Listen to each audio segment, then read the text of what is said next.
Hello, Anna. Sorry, I was calling you Anne. Excuse me. No problem. You didn't even say, hey, my name's Anna. Yeah, my name is Anna Alexandra. My closest friends, they call me Alex.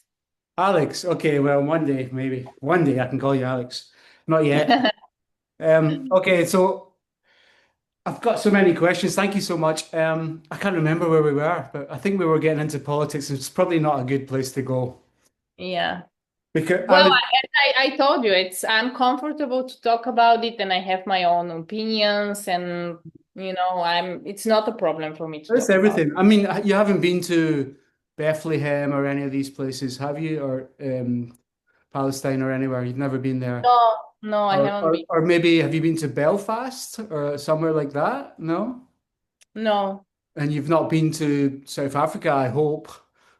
Well, Have you? Oh my God. last no, no. I went to Morocco last year, Okay. last October. I Okay. have a project there, and just 2 weeks ago, I had even not 2 weeks, 10 days ago, I was in Marrakesh for Okay. 10 days for a project. Yeah, but not farther No, I was just than meaning like divided countries like Belfast, Palestine, South Africa, apartheid type places. no, no. I haven't been. I haven't Okay. been, but I really feel it in my heart because Yeah. since a child, I always had like very strong sense of justice. So Oh.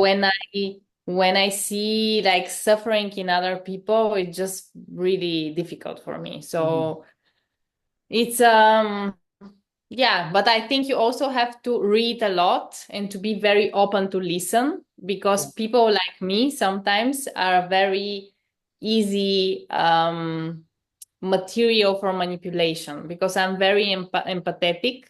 Mhm. So it's not difficult to convince me that if somebody is suffering, there is some injustice and something has to be done. So you really have to be aware when you really want to have a political opinion. I think you also have to inform yourself Well, quite it's well. everywhere. It's everywhere. I mean, Palestine is everywhere.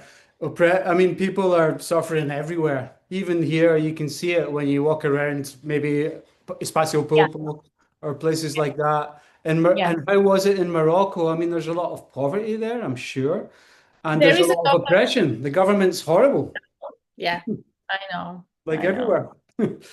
Mhm. Well, Um, we have another type of oppressions as well.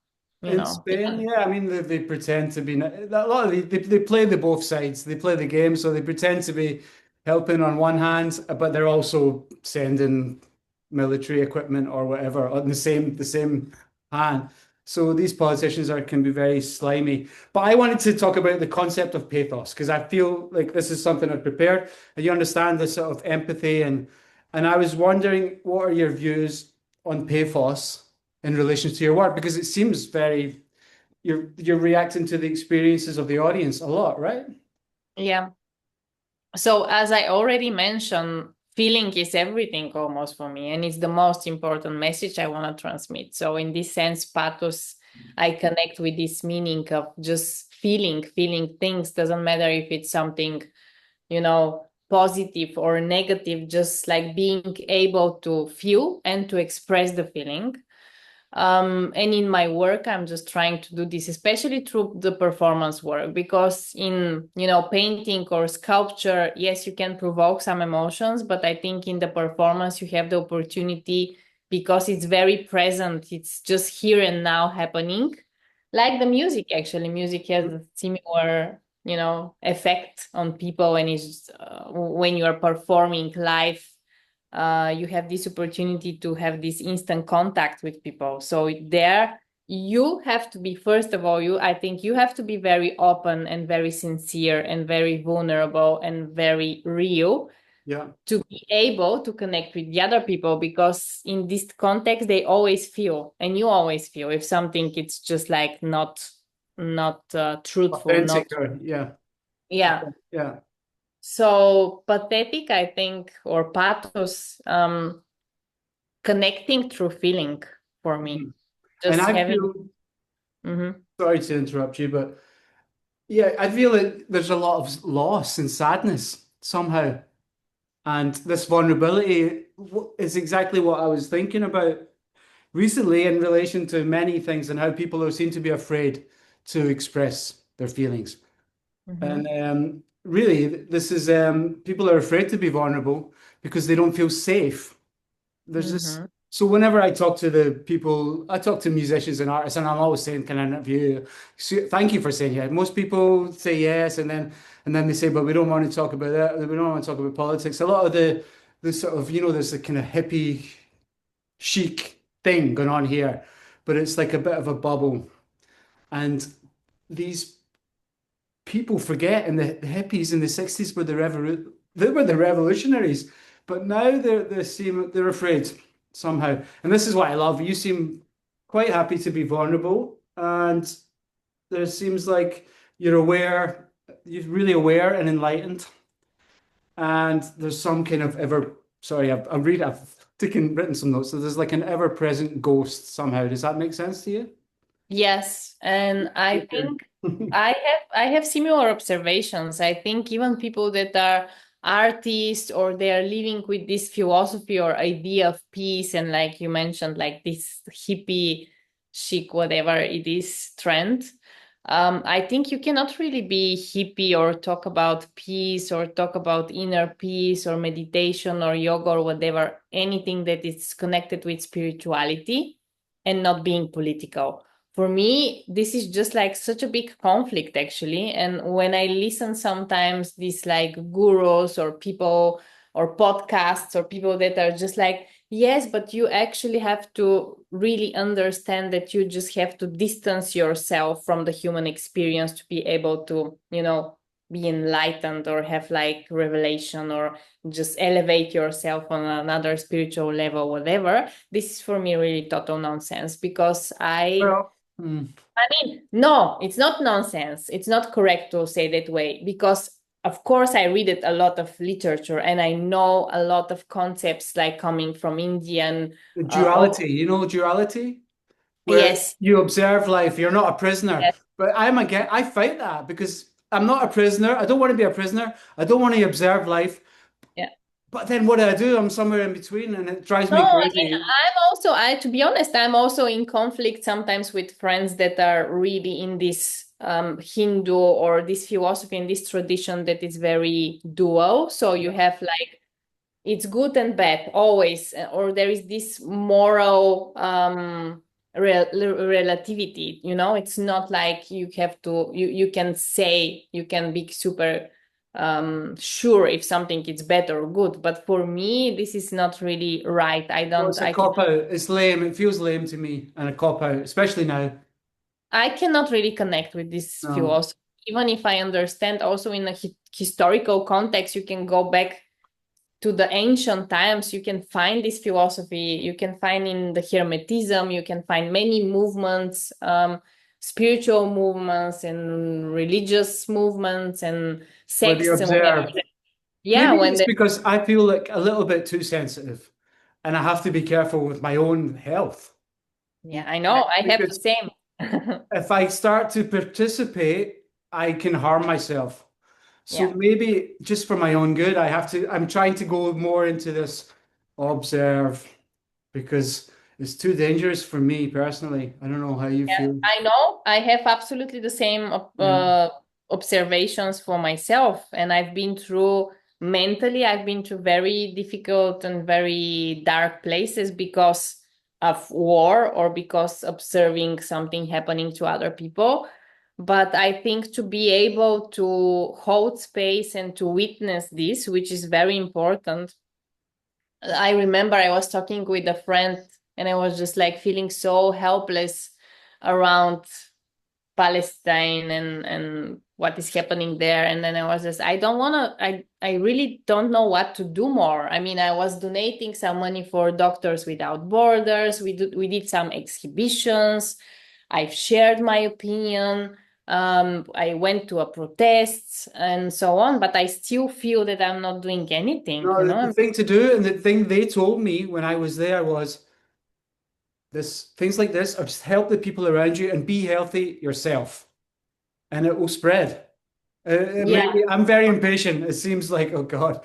And it's I struggle Yeah. with just helping the people around me and being nice to the people that it's like the cliche charity begins at home, you know, but there's a lot of to say about that and just helping your family and your kid and Yes.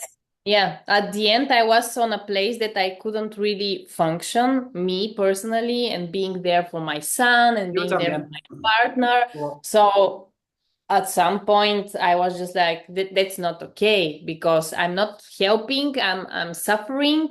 I'm not, I cannot be on this place for longer. So I just had to really pull myself together and just decide to continue do what I'm doing, just mhm.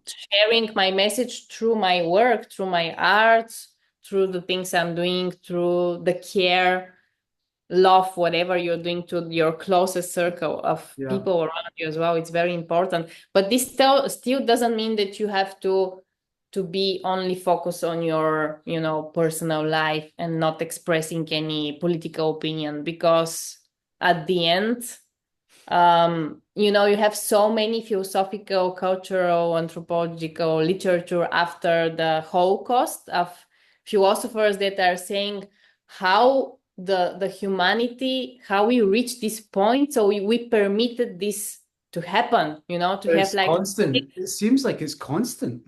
yeah, to have like this 6 million whatever Hmm. amount of people that being killed because they are religious or whatever, and then we are reaching again in the history the same moment when we are like how we are permitting this to happen. Yeah. This is And yeah. I get in you trouble in know Germany for this as well when I start to express my opinions, which are naive, and because they have a lot of. I had a gallery in Munich, and they have Star of David everywhere, you know.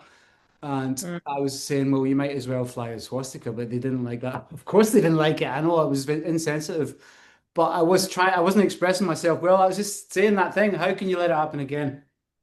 yeah, and Uh, it's very sad, but I think we are at this moment because mhm. when when I was younger and studying in the university and I was reading all these texts and I was just like you really feeling this almost like you and intellectually you cannot really figure out how you reach a point as a human being that you are witnessing something like this and you are not Yeah. expressing opinion, All but these now movies. Yeah, it's the same. All the no, movies we watch, like Sophie's Choice and exactly. Schindler's List. We watched all these movies, and they Yeah, were. and we were Yeah, suffering with this where's the because culture for it now? But there's no movies. There's not really music. There's a few musicians, but not many artists or musicians are speaking out. And I don't. Everybody's afraid.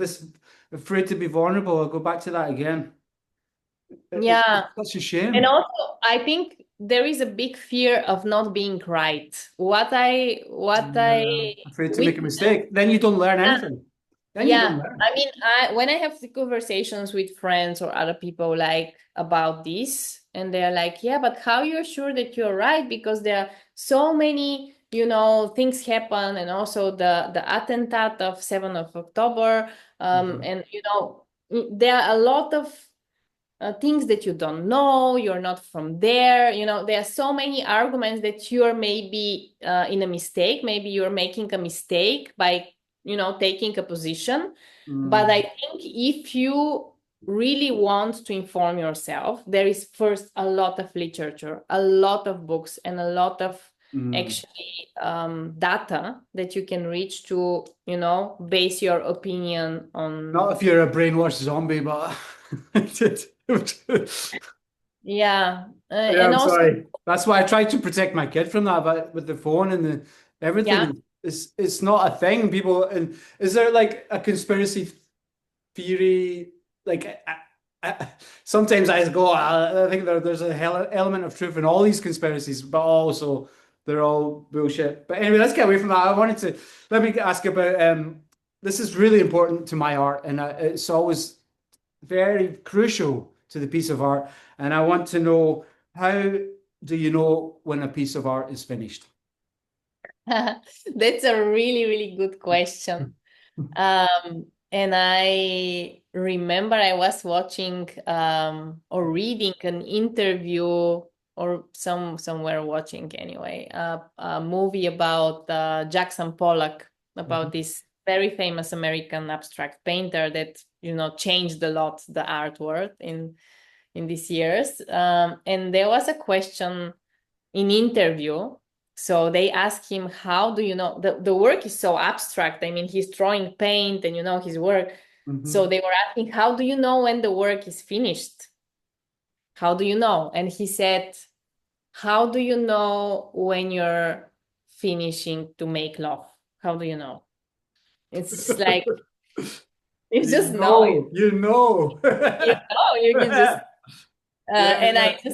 I love so much this explanation. I think it's a really good And it's so bad if metaphorical. you continue as well, like, and you can ruin the whole thing.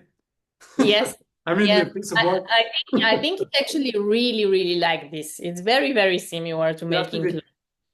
You just, I mean, you Mhm. just know when it's finished. And sometimes if you're not listening to your intuition, you can continue, just adding elements, and then you're destroying the whole work. For Even with, hours, and it gets worse and worse.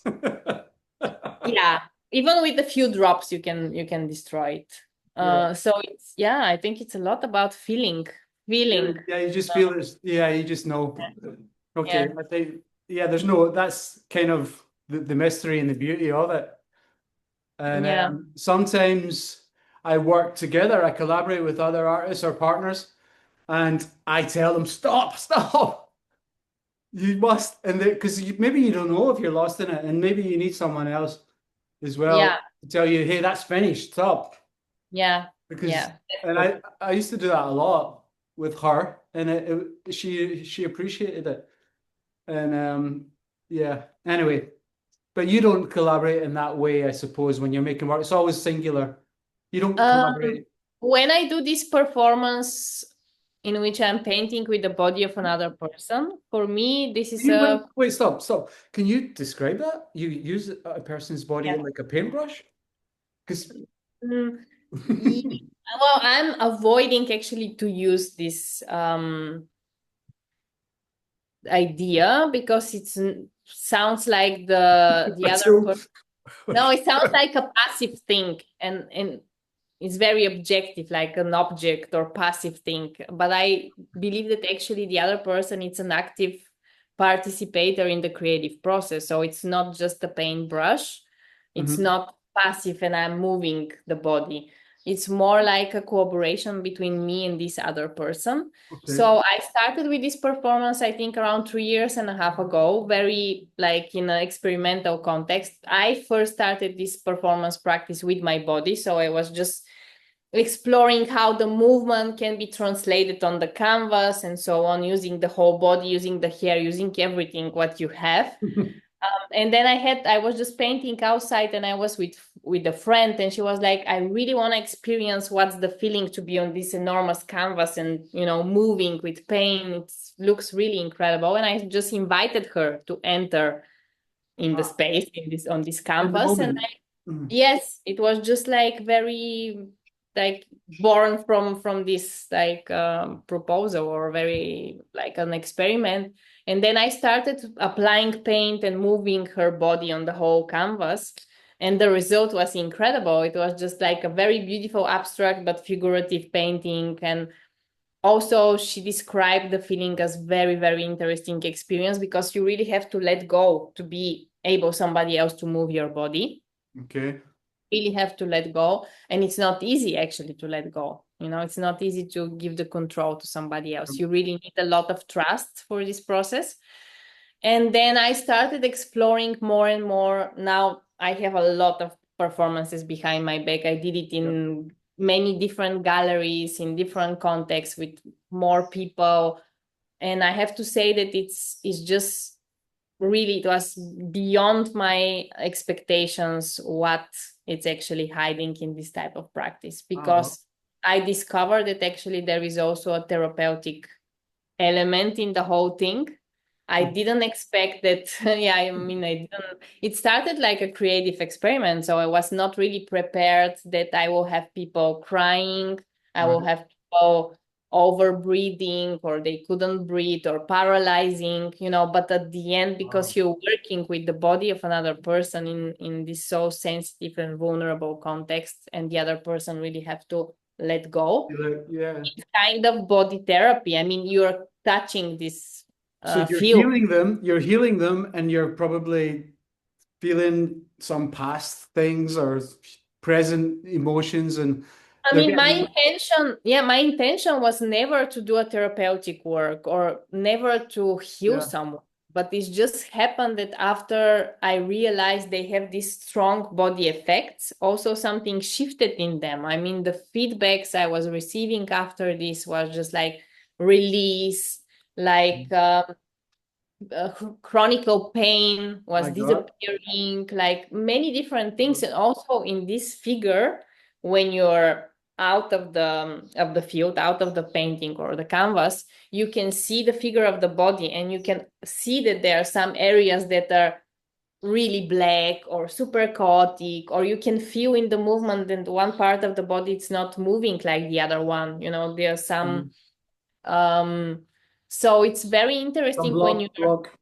So you yeah, unfold. they Yeah. are blocks. Yeah, they are But so 100%. so what was your intention? I mean, I always struggle with intention because when I'm doing yoga, the teacher always says, "Okay, now you have to do your intention," and I always struggle. I can never think, apart from my mom or my son, are just the obvious ones, peace and love. But do you have a specific intention before you start a piece of work?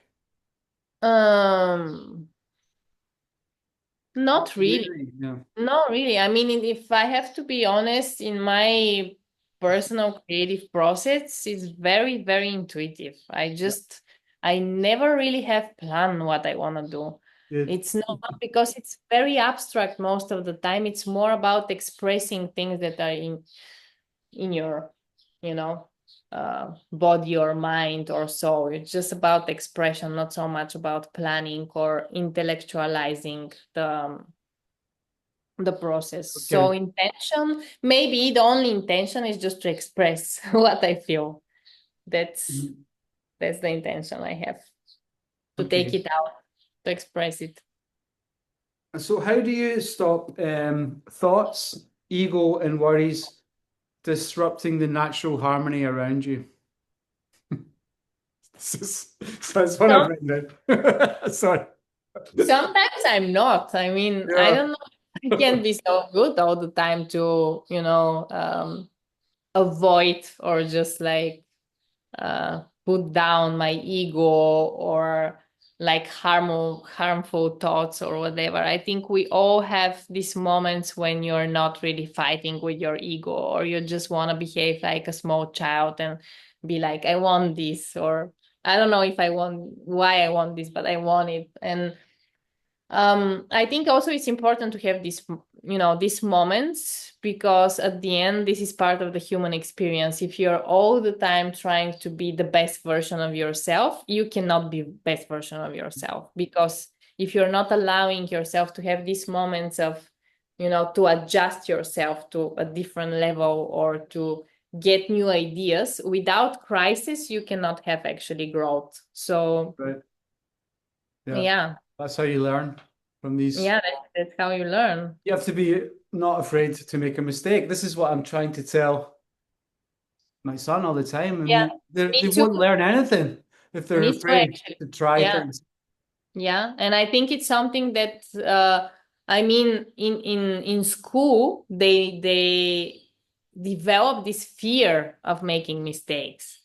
And I'm Especially trying. here. Yeah. Yeah, They're yeah. more, it's very conformist. They all have the Air Force Ones. Does your son have Air Force Ones? No. He doesn't have this haircut that goes like, No. oh my God. You're lucky. Yeah, so he goes to some Steiner school or something like that. No, no, no. So, He's going to like a Spanish school, like oh, really? Concertado. Yeah, actually, I was struggling last 2, 3 years. I was searching to change the school, because he Yeah. started ESO, so he's already like. And I found one that I really like for now. It just changed now, so he was this last year in this school, and they're more creative. They have like these first 2 years from ESO, they have 80% of the material based on projects. So Yeah. they do a lot of things with their hands. And very often I say this to him, don't be afraid to make mistakes. I mean, I will be not angry if you come with like very bad notes, you know? This Mm. is not this is not important. It's important to have this learning curve, which you can have only if you allow yourself to make mistakes, to say stupid things, or to, go in a wrong direction. How do you learn things if you're constantly afraid of making mistakes? This Yeah. is impossible. And the kids seem so conformist Yeah, here. They're afraid. They all wear this, like, you know what I'm I know. talking about, this haircut. You've seen it, right? And the Air Force Yeah, One. of course. Yeah, of course. He's here. I should be quiet. He's here. But I don't I, know what. I know. I mean, they have to. I think what the best thing we can do is to support them to be themselves and to Yeah. express themselves in the most authentic way. So if The they mind has like, to be free. yeah, And it's really hard, even for me, to keep my mind free and have thoughts. It's kind of the most important thing. That's why yeah, I love to go to the sea and swim and yeah, sit away from Wi-Fi. I know that sounds like a conspiracy, but I do feel like if I go in my kayak and I get out far enough, then there is this weird silence that's amazing. And then you can hear, then you start to hear yourself. And we're lucky we can get that here sometimes. yeah, Not yes, often. yeah. Often. So what is the creative achievement that you're most proud of? Proud or yeah.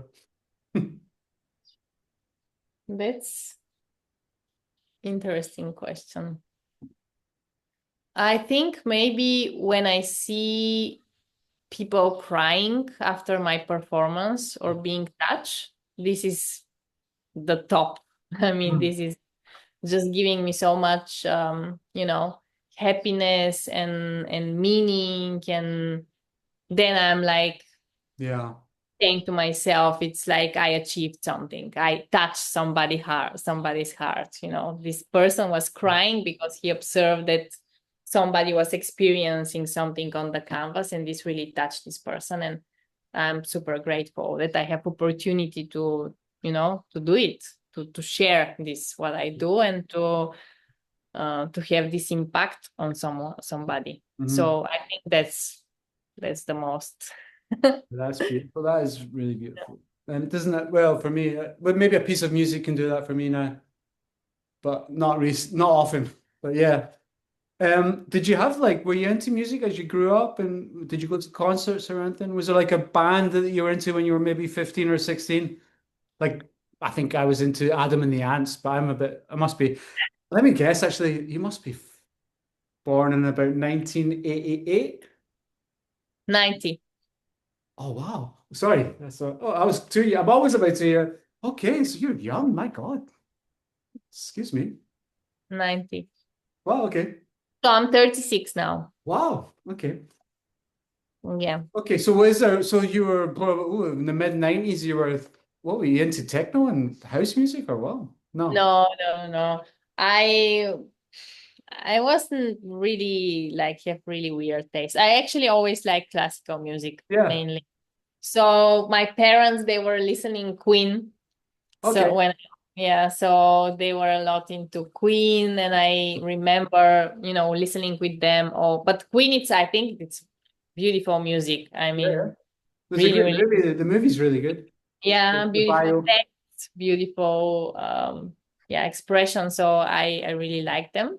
But it was around my parents, and then when I developed my personal taste, definitely classical music and jazz as well. Okay, so can you give us like can you give us a piece of music then? A classical piece of music? Like not a Well, favorite, but I really like Russian composers, like especially Rachmaninoff and Stravinsky, that are mhm. a bit like more conceptual. So it's classical music, but back in time it was very experimental, and it was not really well received in the beginning. It was very problematic because it's out of the canons of the classical music, but genius. And so I really love listening the concerts for piano and things like this. Right. But yeah, all types of classical. I love classical. I don't really like so much Mozart, for example, or this Right. type of music that has a lot of ornaments and it's very, you know, not really my style. I'm more towards like Korsakov and the Russian composers, let's say. And Satie, you like him? Yes, I like him. Yeah, he's I like cool. Yeah, I really. don't know much about classical music, to be honest, but Satie I like. Yeah, it's very gentle and very calm. It's this type of music that calming you down. I like in the Rachmaninoff and Korsakov and all these Russian composers, there is a lot of passion. I mean, the music is very charged and it's not calm at all. I mean, it's just like very powerful music, but I just love it. Mhm. And do you when you're working alone in the studio or wherever, do you have music on, or do you prefer to have silence? Or Most of the time is silence, yeah, of actually. course. I love working in silence, but sometimes I put classical music. If it's something, for example, the sculptural masks I'm doing, there is Mm. moment when you create the base, let's say, but then there are a lot of hours of, work that you just have to apply material. So it's more meditative work that it's not, and then I put music because it's something that it just keeping me this state. I mean, do you have an artist that you influence or admire? I mean, I'm sure you have a million, but is there one or two or three that come up? Like, I can see Picasso. I really, I know his, people have a problem with Picasso, but you have to separate the artist from the art, right? Because Yes. I love Morrissey and the Smiths, but like he talks so much shit at the moment, and Yeah. Picasso gets a bad reputation. But am I right in saying that Picasso was a big Uh, influence? there are some influence from Picasso for sure, and I think the masks. Many people are referred to Picasso because he has this, ceramics and plates, and he was working with the object with the mask in general, with the topic of the mask.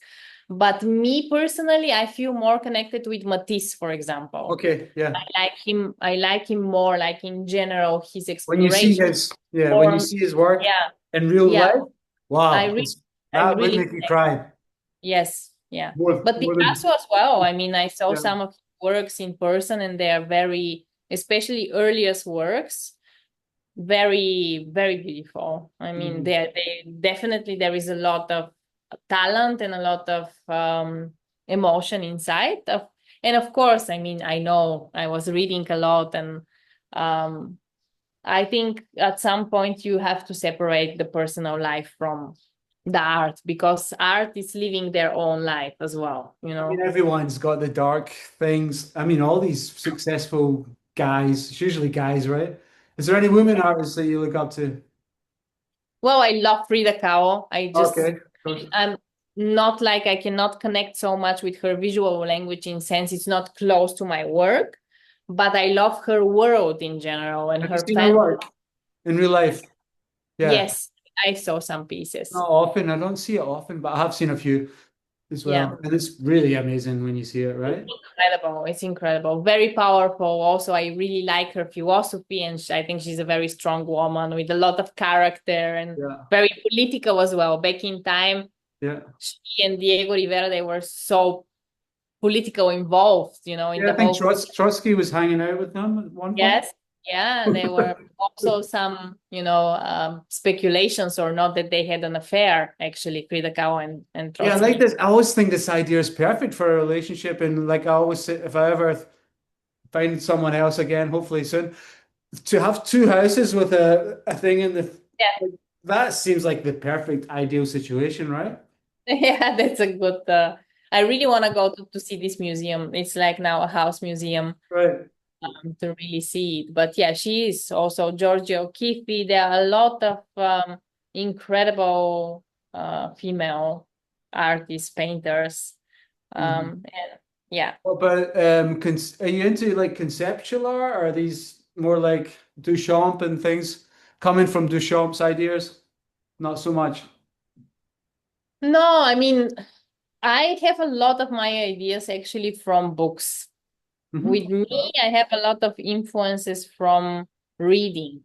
A lot of my ideas for projects and concepts are coming from actually from reading, not so much from inspirations from other visual artists. I mean, there is a lot of this type of inner process. And if I have to point some visual inspirations, I would go even like way back in time, like primordial, primitive art, like cave paintings, all these images that are very, very old, Right, yeah. more than to refer something to more contemporary Mhm. art. I mean, of course, I was studying and reading and observing, and I know a lot about art history, and you can learn a lot and have a lot of inspirations. But I think personally, I connect more with more primitive material, let's say, Mhm, like the yeah. mask as well, masks and this tribal images and tribal paintings is something that really influenced me, like visually. Okay. Yeah. Do you have like a mantra that you would have? Like to Yeah, maybe if you're under stress, you have something that you repeat? no, but I have something that is very connected with my artistic practice and with me as a person, and that I always, say to myself, and it's I touch everything and everything touches me. And it's Mhm. something that I really connect with. So This goes yeah. back to duality. It's really beautiful as well. It's like, do you believe that everything in the universe shares a single cosmic origin? Yes, You I do. believe that, Simple as yeah, that. Huh?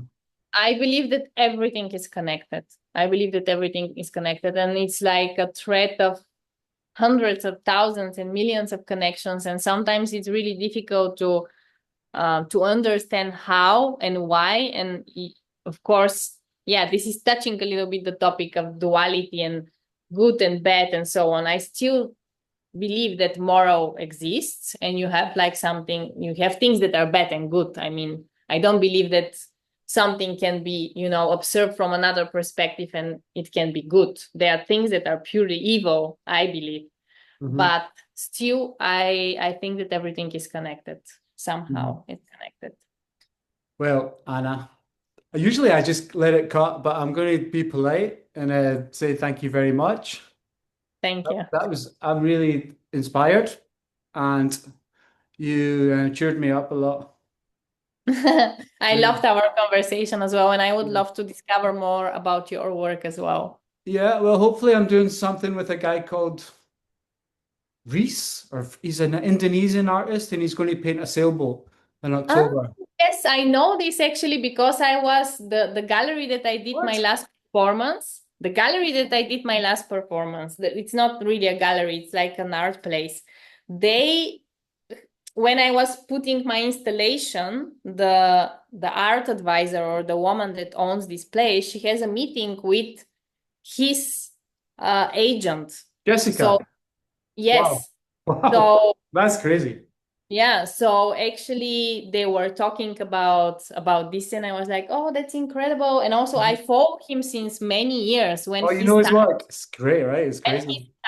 he started, and he was just like with, I don't know, 1,000 followers, not with 1 million followers. I mean, Yes. in the very beginning I started following him. I like his work, so I'm very happy that he will be coming to Mallorca. That's really Yeah, cool. but we're going to, well, hopefully, I'm working on getting a sailing boat and a Harley Davidson, and they're making a documentary, and it's quite exciting actually.